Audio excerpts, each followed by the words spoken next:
Ugandan Lifestyle nze Segawa Mulishi. Akati butwogerera olunaku olwaleero Chairman Nyanzi asobodde okubeera nga alabikako. Ono nno kigambibwa nti yakwatibwa bwe yali awo akubbiri era nga balinze ebitaalo okubeera nga bibata. Nti babasalako era okakkana nga munne gwe yali naye era nga yamyuka omwogezi w'ekibiina ekya National Unity Platform Waiswa Mufumbiro ono yasobola okubeera nga ye ateekako kakokola tondeka nnyuma.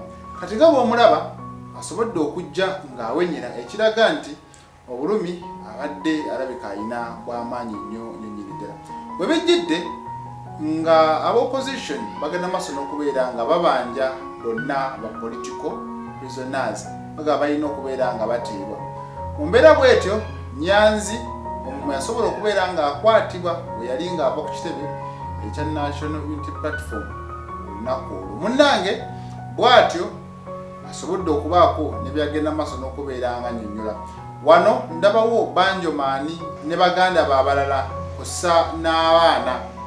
Kale katulabe munnange byasobodde okuba nga ategeeza eggwanga. Mwalowooza kiki? Munnammwe asajja bagenda kukubira Musasi ku street.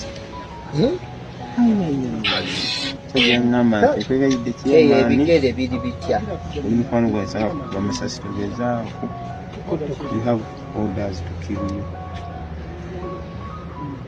If you resist, the government no orders okukuba essasi. Naina kugenda kugonzigirira ku street. kubiri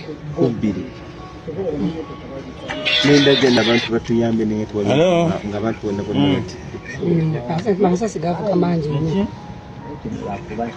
Kuweza kutuma nti ukomya na wenda kwa waiso ya Yadduka. okwekanga